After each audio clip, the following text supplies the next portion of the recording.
5 DNA matters. Bayern Munich আর্সেনালের মাঠে এসে draw করে যাবে এটা ম্যাচের আগে খুব বেশি লোকে হয়তো বিশ্বাস করেন নাই। না করারই কথা, কারণ আর্সেনালের যে ফর্ম আর বায়ার্ন মিউনিখের যে ফর্ম সেটা আমাদেরকে পরিষ্কারভাবে বলে দিচ্ছিল এই ম্যাচে আর্সেনাল ফেভারিট। কিন্তু চ্যাম্পিয়ন্স লিগের ম্যাচে দিন শেষে কারা বড় দল, কাদের ডিএনএ কেমন, কাদের ইতিহাস ঐতিহ্য কতখানি সেটা প্রভাব ফেলে, এবং তার আরেকটা বাস্তব চিত্রায়ন আমরা দেখলাম এমিরেটস স্টেডিয়ামে। একটা ছোট্ট ঘটনা বলি, হ্যারি কেইন যখন পেনাল্টি কিকটা নিতে যাচ্ছেন তখন ডেভিড রায়া শটটা করার আগেই পড়ে গেছেন, ভুল দিকে ঝাঁপ দিয়ে ফেলেছেন এবং হ্যারি কেইন তার বহু পরে গিয়ে শটটা নিয়েছেন। এই জায়গাতেই আসলে পার্থক্যগুলো অনেক সময় হয়ে যায়। চ্যাম্পিয়ন্স লিগ আপনি কতদিন ধরে খেলছেন এবং চ্যাম্পিয়ন্স লিগের এক্সপিরিয়েন্স আপনার কতখানি, সেটার উপরে এই সব ম্যাচের প্রভাব অনেক সময় অনেক বেশি থাকে, এতখানি থাকে যে সেটা কখনো কখনো ওই টাইটাও নির্ধারণ করে দেয়।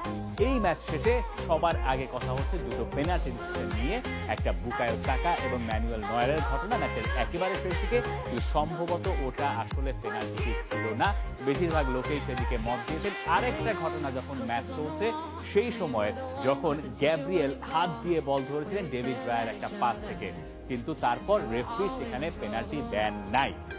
গ্যাব্রিয়েল মনে করেছিলেন যে এখানে হয়তো তার কাছে বলটা দেওয়া হয়েছে, তিনি এখন হাত দিয়ে ধরতে পারবেন, মানে গোল কিক থেকে খেলা স্টার্ট হয়ে গেছে এবং ওই পাস থেকে তিনি খেলা শুরু করে দিয়েছেন। গ্যাব্রিয়েল সেখানে হাত দিয়ে ধরছেন হিসাবে সেখানে পেনাল্টি কিক হওয়ার কথা। কিন্তু ম্যাচ শেষে নাকি টমাস টুখেল তিনি বলছেন রেফারি তাদেরকে আলাদা করে বলেছেন, প্লেয়ারদেরকে নাকি তিনি জানিয়েছেন যে এই রকম হাস্যকর ভুলের জন্য চ্যাম্পিয়ন্স লিগের কোয়ার্টার ফাইনালের মতো স্টেজে তিনি পেনাল্টি কিক দেবেন না। তাহলে নিয়ম রেখে লাভ কি হলো? আর টমাস টুখেলের এই দাবি কতখানি সত্যি সেটাও আসলে এখন যাচাই করা যাচ্ছে না। তবে রেফারিরা এই নিয়ে কিছু বলবেন কিনা সেটা আসলে ইন্টারেস্টিং হবে, দেখার ব্যাপার। মিউনিখের পরের লেগে বায়ার্ন মিউনিখই ফেভারিট।